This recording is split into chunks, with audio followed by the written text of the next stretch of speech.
And then nagsimula po tayo, I think, meron na pong 1 month ngayon about the topic, deal with it. Sabay-sabay nga natin sabihin, deal with it. Ganyan nga tayo ng ating mga thumbs up, deal with it. Ibig sabihin, kapag pinag-usapan your doubt, dapat naka-thumbs up ka na dyan. Amen. Sana po, dinideal nyo yung mga doubt sa inyong mga buhay. Amen. Kasi talagang inaatake ang pananampalataya natin. Kaya wag ho tayong makain ng mga doubts o pagdududa. Sumunod, deal with it yung last. So pagka sinabing yung last sa buhay o yung kahalayan, dapat yan, may kausap po ba ako ngayon? Dinideal natin yan. Wag mong hayaang hindi mo ma-deal yung kahalayan o sa isipan o nagagawa mo. Nandiyan kayo, may asawa ka na, pero nakikiapid ka ba sa iba? Mga kabataan, no, nanonood ng mga porn. May kausap mo ba ako rito? So deal with it, kasi kung hindi mo i-deal yan, o nakita nyo naman yung nangyari kay Kibuloy. Anak ng Diyos, may-ari ng buong sanlibutan. Ngayon ay nakaposas. Di ba? Kasi bakit? Naghari sa kanya yung kahalayan. So walang sinisino ang kahalayan. Walang nirerespetong edad ang kahalayan. Hello? Walang nirerespetong edukasyon ang kahalayan. Kaya bilang mga Kristiyano, hindi dapat nananaig sa atin ang lust. Amen? Sumunod, at hindi po pinag-usapan, deal with it, your hurts. Yung mga sama ng loob. Ito po yung mga topic na preach ko kasi may mga nag-preach din po sa atin dito ng ating Pastor Mike, kahit mga nag-preach ng midweek service, iba-iba din pong topic nila.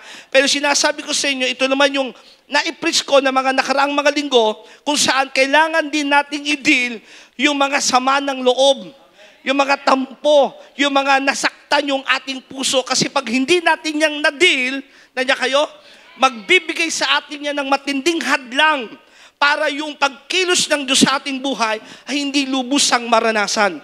Kaya ulitin mo sa katabi mo, deal with it, your hurts. And then last Thursday, nag-preach po ako rito, deal with it, your greediness, o yung pagiging sakim.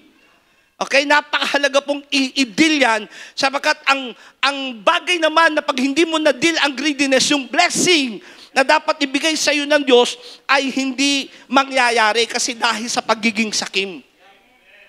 Actually, kung titignan po natin ang mga dealing sa atin ng Panginoon, napakarami yan. Tama? Kaya ulitin mo, sabihin mo sa katabi mo, deal with it. Kailangan nating i-deal ang mga bagay na ito sa ating buhay. Kasi pag hindi, darating ang kalungkutan, darating ang matinding kahirapan, hadlang sa paglilingkod, at ang nakakalungkot yan ay maaaring ilayo ka pa nito sa dapat na destiny na ginagawa mo sa Diyos. Kaya ulitin natin sabay-sabay, sabi mo sa iyong kanat kaliwa, deal with it. Sabi mo sa iyong sarili, I will deal with it. I will deal it. Amen? Namimiss nyo ba yung dating panahon? May kasabihin, the good old days. Nung unang panahon na simple lang ang pamumuhay. Kasi po ako ay pinanganak ng 2000 years. 1970s po ako pinanganak. At that time, nung pinanganak ko, ako ay nung 1980s, wala pa po mga gadget noon, simple lang ang pamumuhay ng mga bata noon. Simple lang yung aming kagalakan, yung joy namin. At yan ay, alam nyo kung ano? Yan yung makapaglaro sa bukid. Makapaglaro ng syato. Maghabulan kasama ng mga kaibigan. No? Magtumbang preso, magtumbang, may tawag yan, yung itong larong ito. Luksong baka. Ayan. Noon, ginagawa namin yan, yung follow the leader. Kung ano yung gagawin niya, kailangan gawin mo rin. Kaya pag siya'y tumambling, kailangan tatambling ka rin. Marami mga napilayan dyan, marami mga nasaktan, pero masaya yung kabataan noon. Simple lang yung pamumuhay noon kung titingnan natin. Hindi mo kailangang maraming pera para makakain. Naalala ba ng mga nanay natin yan? Lalo kung ikay taga-probinsya. Di ba? Baka kahingi ka ng talbos ng kamote sa kapitbahay. Makakahingi ka ng betchin sa kapitbahay ng asin. No? Mura lang ang mga pagkain noon. hindi ganun kamahal. Simple at masaya yung pamumuhay. Hindi gaanong kakomplikado. Ang problema ng mga kabataan noon, paano kami hindi patutulugin ng hapon? No? Gusto lang namin maglaro sa labas. Ngayon na mga bata, palabasin mo, ayaw lumabas kasi bakit? Nakababad sa cellphone. Nakababad sa internet. Nagpe-Facebook. No? Kaya mga kabataan ngayon, kaya titingnan mo, yung kanilang isipan ay nagkakaroon ng matinding awareness sa takbo ng sanlibutan. Nakakamiss noong unang panahon. Pero hindi na natin yan maibabalik ngayon. Noon, mas magagalang ang mga tao. Tama? Noon, kapag kami sumakay sa jeep na isang babae o isang matanda, sigurado yung isang lalaki doon tatayo sasabit para paupuin ang may edad o babae. Ngayon, mga lalaki nagtutulog-tulugan sa loob ng jeep, ng bus. Mas simple, mas mababait, parang mas kokonti ang problema noon kaysa ngayon. At ito po ang gusto kong sabihin sa inyo, isang news flash. Hindi bubuti ang takbo ng sanlibutan. Papunta ho tayo lalo sa kaguluhan because we are living in a broken world. Yung broken world na yan is a sinful world, isang makasalanang mundo. Kaya sabi ni Pablo, nakikinig na po ba kayo ngayon? Sabi ni Pablo kay Timoteo, 2 Timothy chapter 3 verse 1 to 5, ngunit alamin mo ito, na sa mga huling araw darating ang magulong panahon. At ito na po yun, dinadatnan na natin, nakikita na natin, lalo pang pagulo ng pagulo ang takbo ng sanlibutan. Ito ay sapagkat ang tao ay magiging maibigin sa kanilang sarili, mga maibigin sa salapi, mayayabang, mapagmalaki. Di ba yan yung mga tinatopic natin, itong dealing about yung kayabangan, yung pagiging sakim, maibigin sa pera, mapagmalaki, mamumusong, masuwayin sa mga magulang, hindi mapagpasalamat, hindi banal, sila'y walang pag-ibig, hindi mapagpatawad, mapanirang puri, walang pagpipigil sa sarili, mabagsik, hindi mapagmahal sa kabutihan. Sila'y mga taksil, mga hindi mapigil at mga mapagpalalo. Iniibig nila ang kalayawan kaysa sa ibigin nila ang Diyos. Yan yung mangyayari sa huling panahon. Sila ay may anyo ng pagkamakadiyos, ngunit ipinagkakaila ang kapangyarihan nito. Iwasan mo ang mga taong ito. Ayon kay Pablo, yan yung mangyayari na patindi pa ng patindi sa huling panahon. Kaya napakahalaga na ma-deal natin ito kasi yan yung spiritong dumarating sa huling panahon. Yung lust, greediness, ano pa yung mga naging topic natin, no? Doubts, no? Walang takot sa Diyos, walang kabanalan. Nandiyan kayo? Ito'y lalong titindi sa huling panahon. Tingnan natin yung mga ilang bagay at isa-isahin natin. Sabi ni Pablo, sa huling panahon, lalong tumitindi, maibigin sa kanilang sarili, maibigin sa salapi, mayayabang. Kaya we have to deal with it. Kasi kung hindi, baka yung takbo ng sanlibutan na yan, mangyari sa mga Kristiyano. Mamumusong o mapagmalabis, masuwayin sa mga magulang, hindi mapagpasalamat, hindi banal, walang pag-ibig, hindi mapagpatawad. Kaya yung hurts, pag hindi mo yan dinil sa iyong sarili, hindi ka magpapatawad. Mapanirang puri. Yung mapanirang puri, kanina topic ng ating Pastor Mark, is pagsisinungaling. Handa kang magsinungaling para lang makapanirang puri ka sa iba. Walang pagpipigil sa sarili, mabagsik. Mga Kristiyano mabagsik sa kanilang asawa.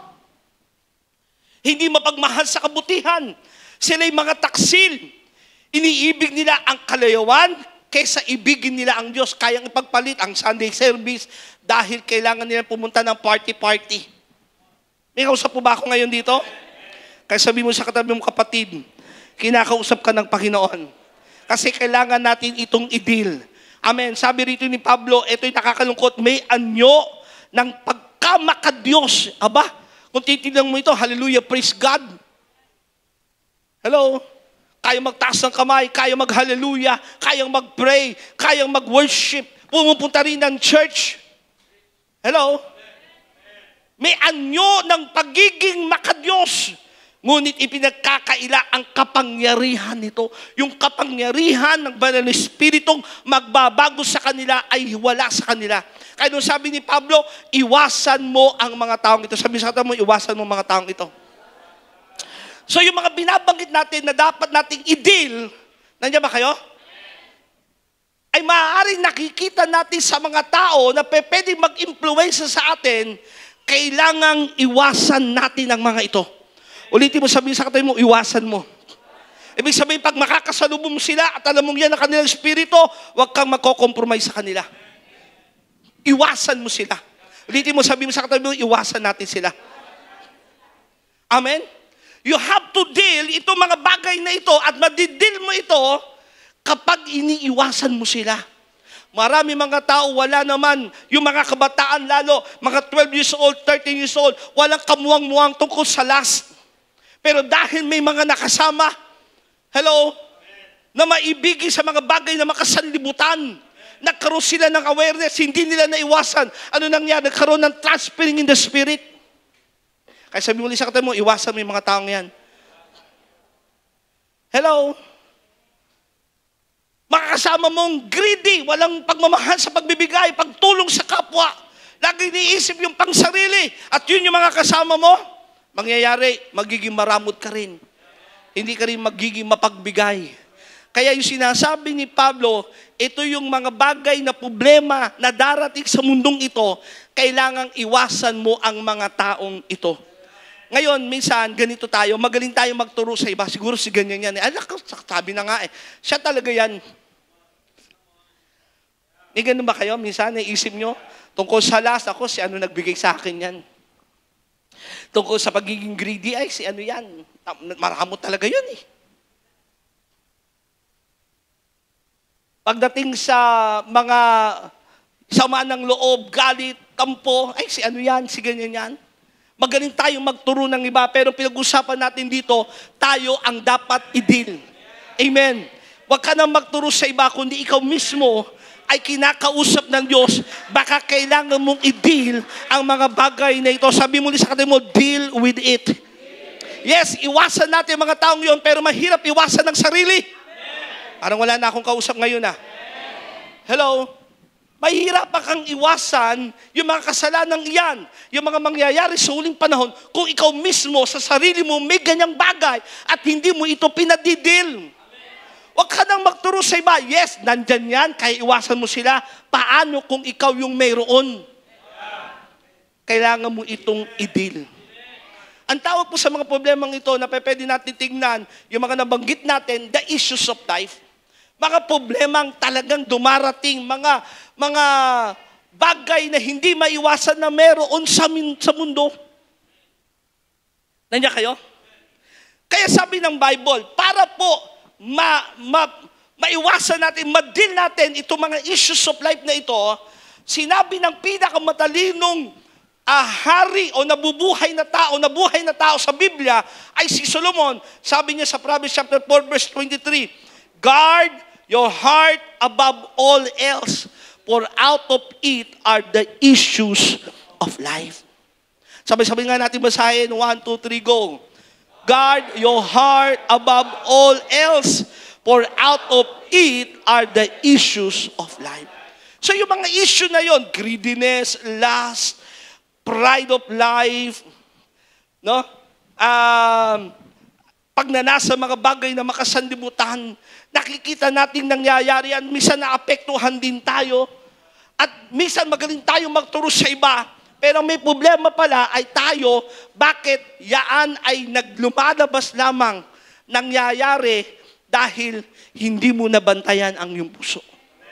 Sabi dito, guard your heart above all else. Higit pa sa pera, bantayan mo ang iyong puso.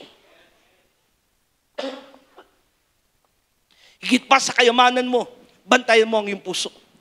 Higit pa sa pagbabantay mo sa iyong asawa, sa iyong anak, bantayan mo ang iyong puso. Kasi mula dyan, bumubukal ang lahat ng problema ng buhay ng tao. Nandiyan kayo? So it is a heart that affects the way we live. Ang puso natin ang dahilan. Paano tayo nabubuhay sa mundong ito?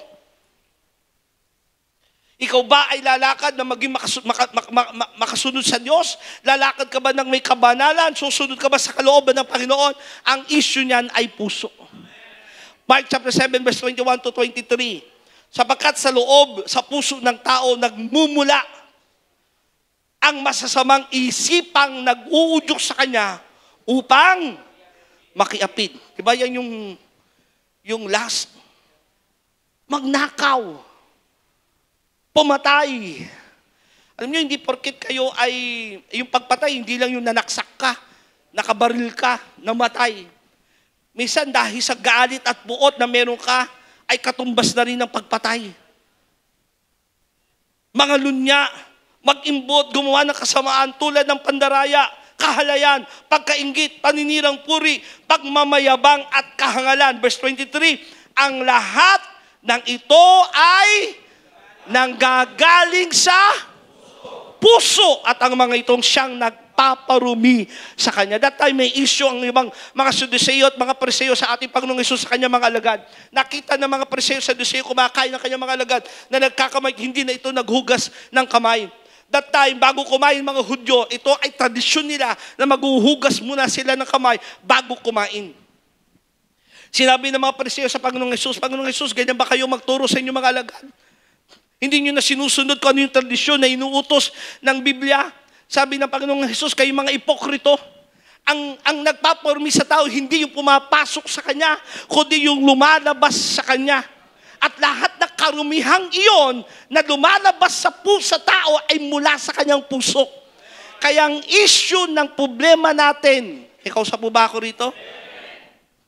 Ay hindi dahil may nakasama ka lang mahalay eh. Hindi dahil sa matipid ka lang kaya hindi ka nagbibigay. O yung mga issue ng buhay mo na alam mo kailangan mong ipadil sa Diyos, ang pinakapuso ng problema ay problema sa puso. The heart of the problem is the problem of the heart. Sabay-sabay nga natin sabihin, the heart of the problem is the problem of the heart. Yan ang pinaka-problema natin.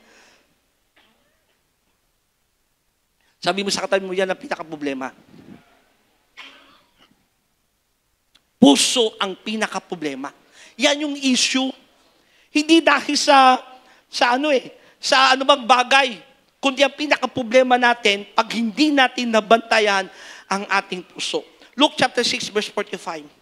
Ang mabuting tao ay naglalabas ng mabuti mula sa kanyang pusong sagana sa kabutihan.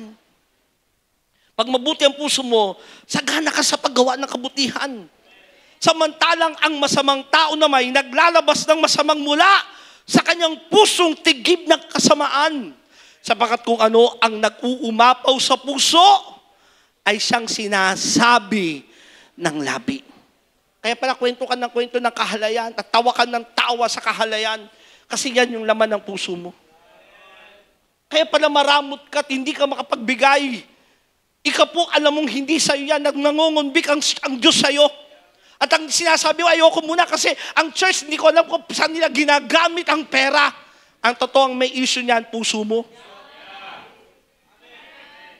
Parang wala na akong kausap ngayon na. Kaya sabi mo sa katabi mo, deal with it. Yung ating puso, kailangang i-deal natin yan. Kasi diyan, lumalabas lahat ng issue. Pag hindi natin na-deal yung ating puso, at susundin mo yung tibok ng puso mo, magkakamali ka. Kasi may kasabihan sundin mo ang tibok ng puso mo. Sabi in Jeremiah chapter 17 verse 9, the human heart is the most deceitful of all things and desperately wicked, who really knows how bad it is. Yung puso pala, ang pinakamadaya sa lahat. Kaya pagka hindi mo dinil yung puso na yan, nandiyan kayo? Diyan kasi lumalabas umaapaw lang, lumalabas sa bibig mo, gagawin ng yung kamay, pupuntahan ng yung paa, yayakapin mo yung mga bagay na masama dahil ang may pinaka-problema, puso. Kaya, sabi sa katabi mo, ipadil sa Diyos ang puso. Kasi pwede mong sabihin, tingin kayo lahat sa akin, okay lang naman ako Hindi naman ako ganyang kasama. Hindi naman ako yung kasing sama ni Apollo Kibuloy. Hindi naman ako kasing sama ni ni Alice Guo. Hindi naman ako ganun kasama tulad ng kapitbahay namin. Pero may mga issue sa buhay mo na kailangan mong i-deal. Kaya lang hindi mo ma-i-deal kasi yung puso mo nadadaya ka. Hello? Kaya sabi mo sa kata mo, ipadil sa Diyos ang puso. Psalms 139 verse 23 to 24. Search me, O God. Sabi rito, Panginoon, saliksikin mo ako, Panginoong Diyos. And know my heart. Kung sino mang unang-unang nakakakilala ng ating puso, hindi ikaw. Kasi madaya ang puso, pwede mong itanggi. Wala naman ako sama ng loob. Baka siya meron, pero sa puso mo, grabe yung galit na. Parang wala na akong kausap ngayon ha. Kaya sabi rito, search me, Panginoon, saliksikin mo yung puso ko. Malaman mo, Panginoon, sabihin mo sa akin, ano ba ang laman ng aking puso? Try me and know my thoughts and see if there be any wicked way in me and lead me in the way everlasting. Kaya napakahalagang ipasuri kay Lord. Kasi nandyan lahat ng issue eh. Hello? Yung mga kailangan nating i-deal, kasi kung iisa-isahin natin, baka isang taon na, topic pa rin natin deal with it. Pero pagka na-deal ang puso, aayos lahat ng bagay. Hello?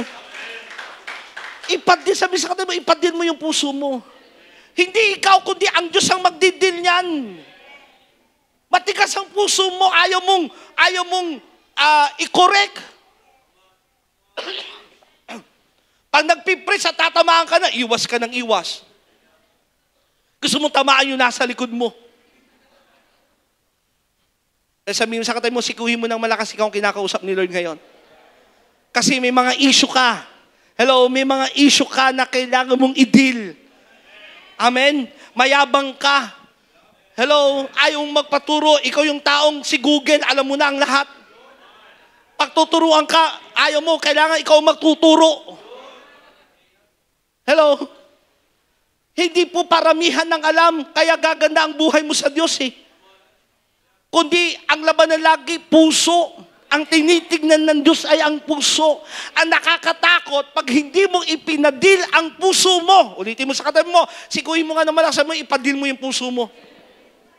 Baka nandiyan yung mga issues sa buhay na dapat dinidil natin. Kasi pag hindi mo dinil yan, yung puso mo, ang nakakatakot, baka pa tumigas ito. Alam mo yung mahirapan ka nang dalhin ito sa gusto ng Diyos sa'yo. Kasi pag hindi mo pinadil yan, pwedeng tumigas yung puso mo. Tulad ng isang hari sa Bible, ang pangalan niya si King Zedekiah. Sabay-sabay nga natin sabihin, King Zedekiah. Babasahin po natin, siya po yung huling-huling hari ng Juda bago lubusang nasakop ng Babylonia ang buong Israel. That time, nahati sa dalawang kaharian. Mula kay David, naging hari si Solomon, at yung mga anak ni Solomon, isa po sa mga naging apo ni Solomon, nahati na ang kingdom, nagkaroon ng kingdom of Israel at kingdom ng Juda. At itong si King Zedekiah, babasahin ko po sa inyo, 2 Chronicles chapter 36, verse to the following verses. Sa Tagalog, bago natin basahin yung sinasabi ng Bible tungkol sa kanya. Naghimagsik si Zedekiah, si Haring Zedekiah, laban kay Haring Nebuchadnezzar, na pinangakuan niya sa pangalan ng Diyos na kayang susundin. Nang matigas siya at ayaw magsisi at manumbalik kay Yahweh, ang Diyos ng Israel. Sumama ang pinuno ng Juda, ang mga pari at mamamayan.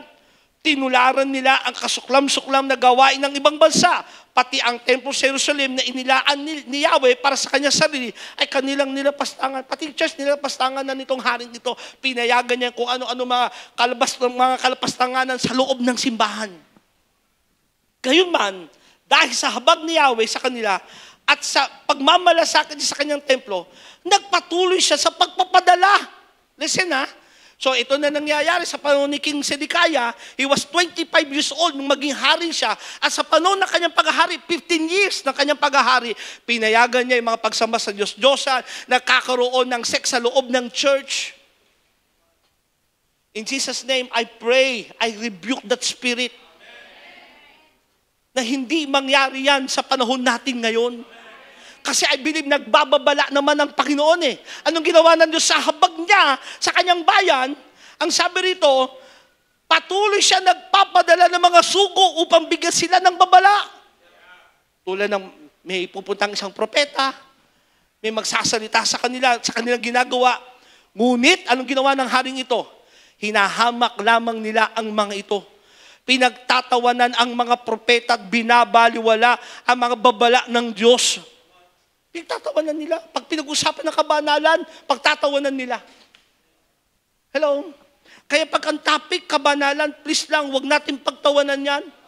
Huwag mong iwasan na parang lagi kang nakatingin sa iba at ayaw mong ituro yung sarili mo. Na ikaw ang kinakausap ng Diyos. Sabihin sa katabi mo, tayong kinakausap ng Diyos.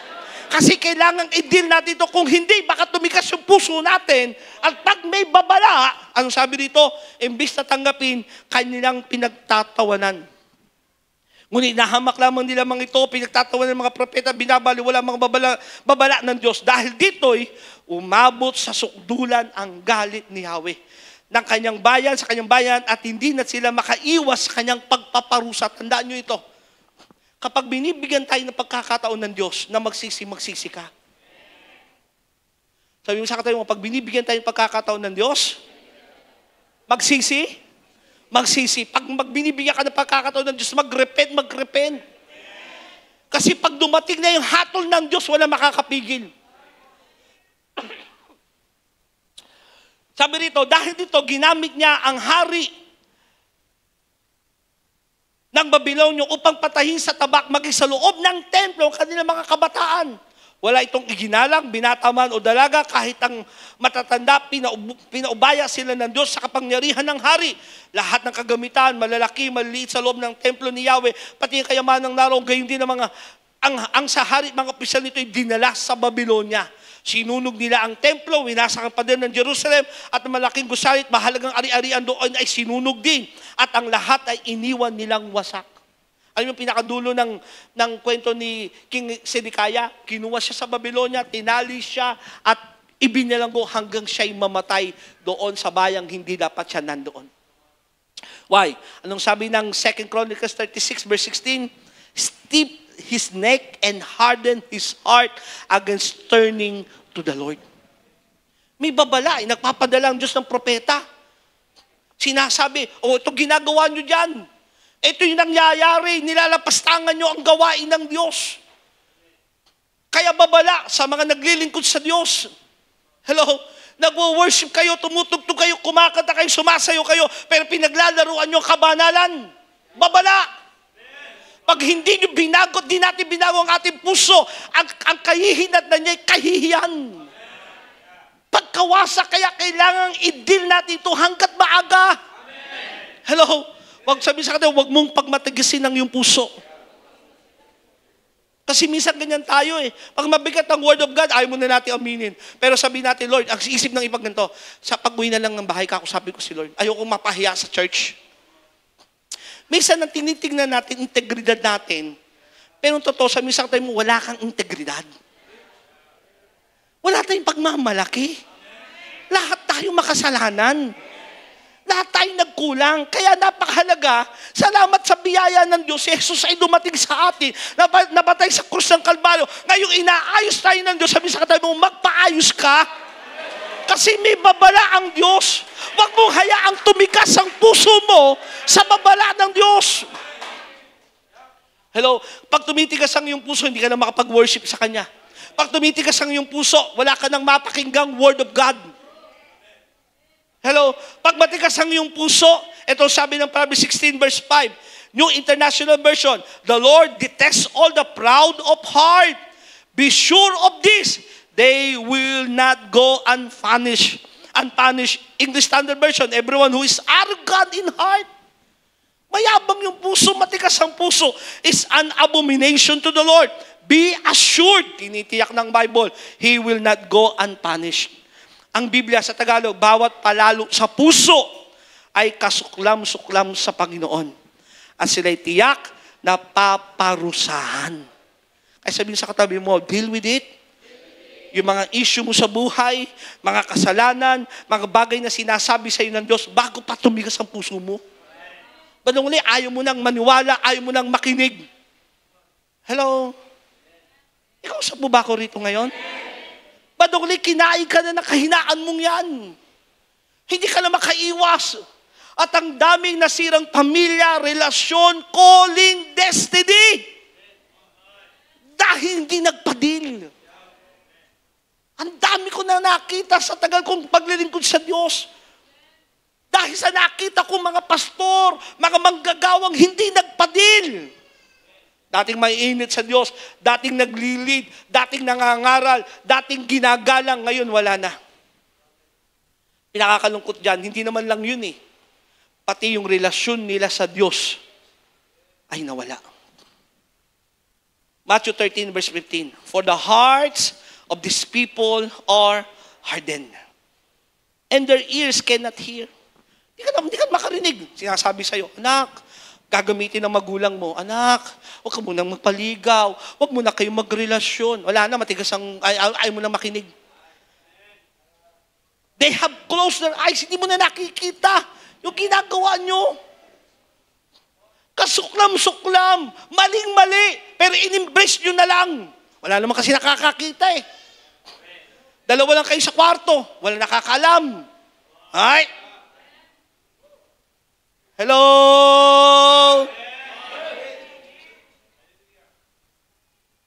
At pwede nyong itago yung kahalayan sa salitang mahal nyo ang isa't isa. Parang wala na akong kausap ngayon ha. Hello? Huwag kayong tumingin sa iba. Baka tayo kinakausap mismo ng Diyos. Hello? Madali kasing magpanggap. Sabi kasi ng Bible, may anyo ng pagiging makadiyos. Pwedeng may anyo ka eh.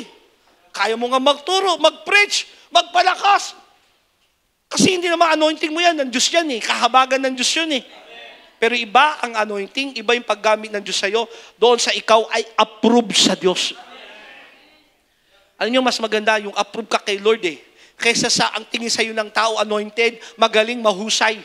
Pero hindi ka pala approve kay Lord. Kaya dapat deal with it, approve ka. Hello? Anong sabi ng Bible sa Mateo 7? Doon sa talata doon, nag-preach kami, nangaral kami, nagpagaling kami, nagpalayas kami ng demonyo. Aba, anointed? Nagpapalayas ng demonyo eh. Nangangaral, nagpapagaling. Pero sabi ng Panginoong Diyos sa kanila, hindi ko kayo kilala. Disapprove. Ang gagawa ng kasamaan. Bakit? Yung puso, the hearts of these people are hardened and their ears cannot hear. They have closed their eyes so their eyes cannot see and their ears cannot hear and their hearts cannot understand. Hindi na maunawaan. Ba't ba kami pinaghihiwalay?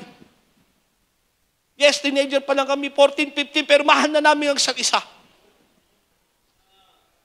Hello?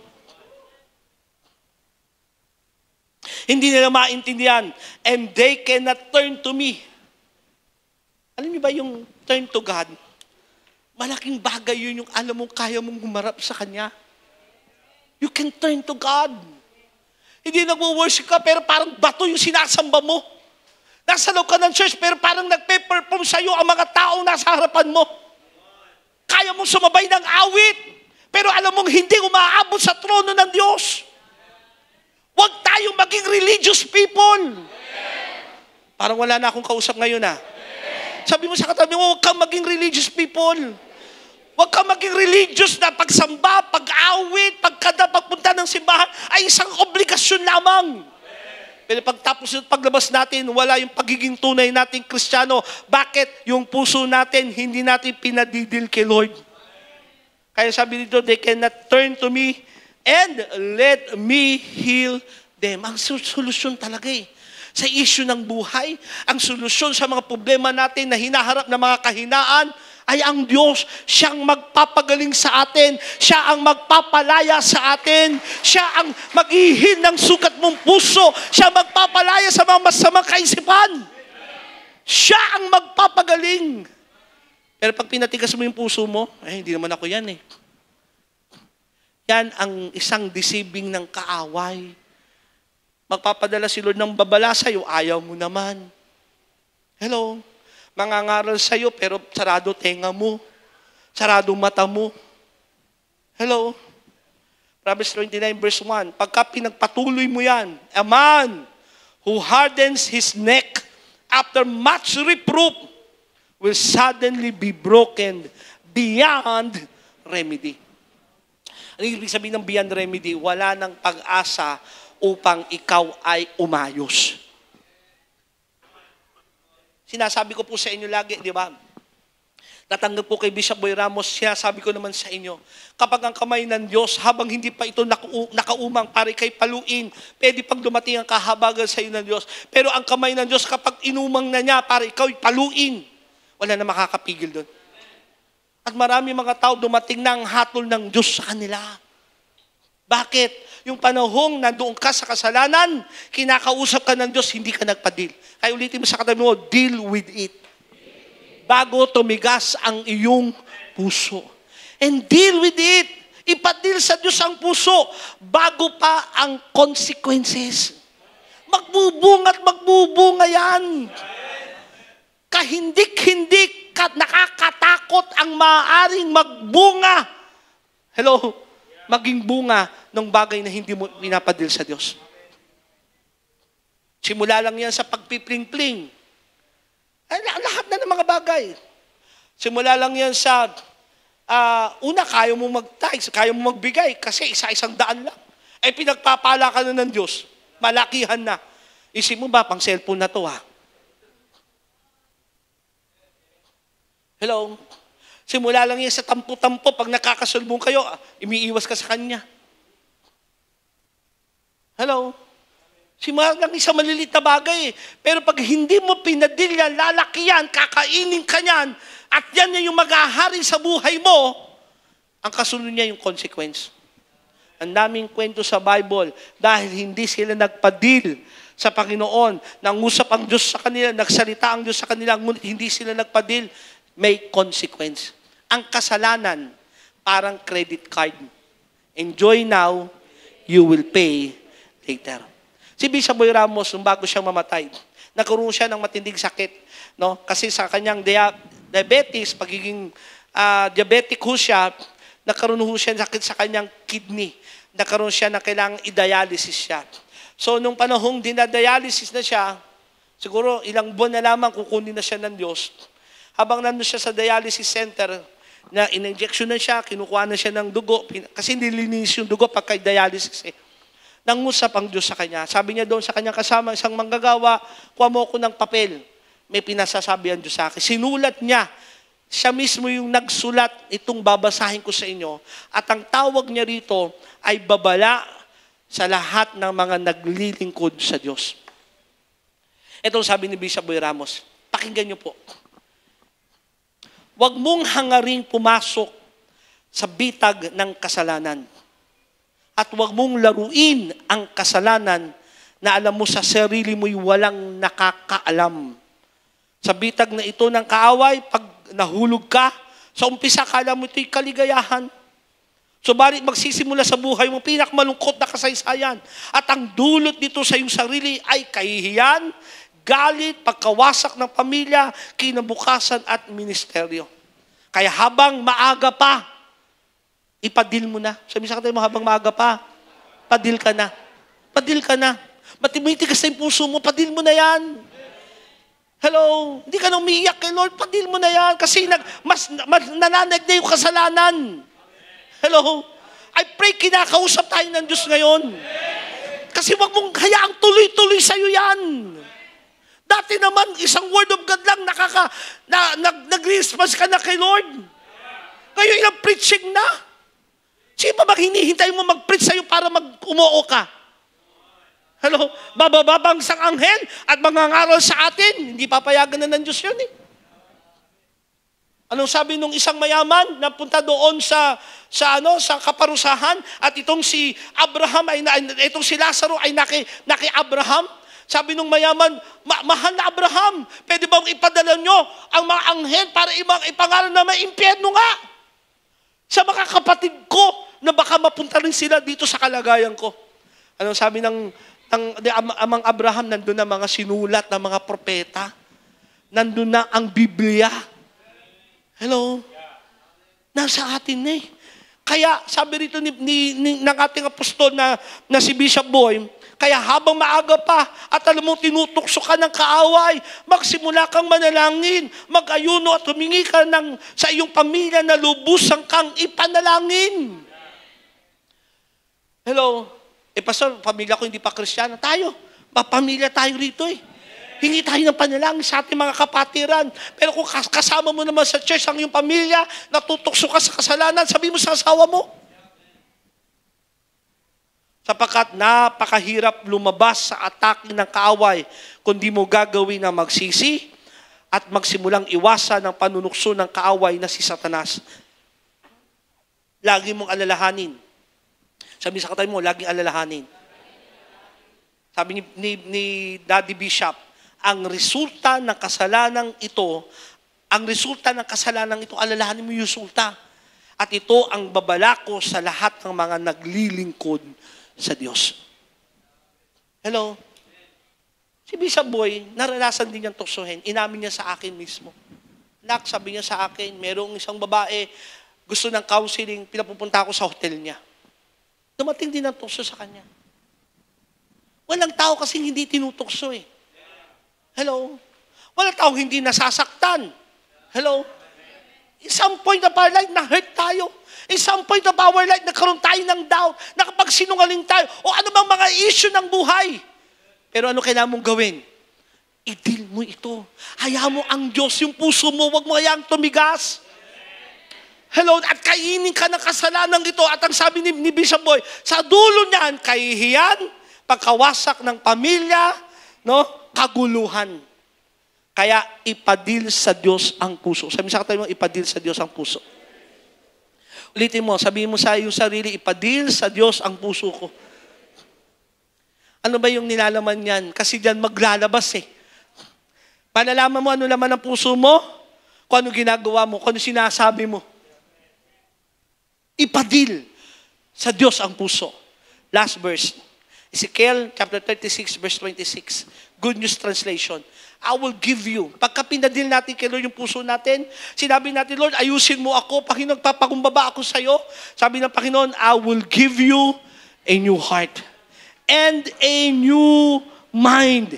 I will take away your stubborn heart of stone and give you an obedient heart. Sino rito gusto niyang obedient heart? Taas ang kamay. Sino rito yung ayaw niya yung puso niya matigas kay Lord? Hello, yung tipong, eto ibalik natin nawa, no? Hindi ito pagiging kababawan, I believe. Hindi po ito yung pagiging parang immature, yung nagbabasa ka ng Bible at umiiyak ka, hindi pagiging immature yan. O hindi dahil kababawan yan. Yung tipo nagwo-worship ka, then lumuluhod ka, umiiyak ka, hindi kababawan yan. Ako naniniwala, hindi po pagiging mature yung taong wala nang dating sa kanyang worship. Hindi pagiging mature. Naghahanap ka kung sino maglilid sa iyo ng worship. Hello? Hindi pagiging mature. Hello? Yung ang dami mong alam ng Bible. Hindi basihan yun. Amen. Kundi ang gusto ng Panginoon, itong pusong ito wag matumigas. Ipadil natin kasi dyan umuusbong lahat ng issue ng buhay. So ipadil ang puso. Amen. So sa last series natin ito, about deal with it, para isuman na natin lahat kasi ang daming issue ng buhay eh. At saan nanggagaling ang issue ng buhay? Puso. Ipadil ang puso sa Diyos. Tayong lahat ay tumayo.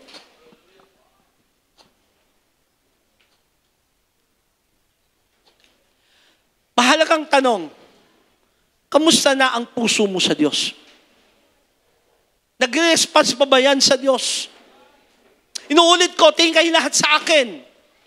Kamusta na ang puso nyo sa Diyos?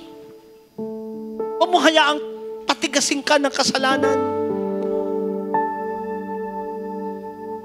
At yung conviction, hindi mo na naririnig. Ang babala ng Diyos, binabaliwala mo na. Nakala mo walang resulta yung ginagawa mo. And I believe the Lord is speaking to us. Why? Gusto kang gamitin ng Diyos eh. Malapit na siyang bumalik. Naghahanap siya ng mga lalaki at babae na bubuhusan niya ang kanyang kapangyarihan. Gusto niya gamitin ang buhay mo. Pero kung hindi mo ipapadil yung mga issue na yan na pinanggagalingan ay puso. Hello? Nakakalungkot. Baka ang dulo ng yung paglilingkod ay kahihiyan.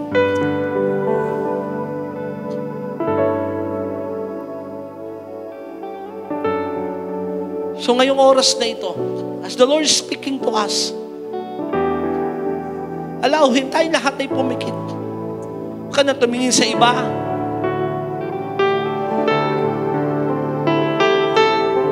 Huwag ka na magturo sa iba. Ikaw at ako ang kinakausap ng Diyos sa oras na ito. Sabihin natin sa Kanya, Lord, pinapadil ko po sa iyong puso mo. Baguhin mo ako. I-transform mo ang puso kong makasalanan na maging pusong masunurin sa iyo. Kahabaghan mo po ako, Panginoon. Come on, talk to Him right now. And as we worship the Lord, allow the power of the Holy Spirit to convict the works of sin sa iyong buhay.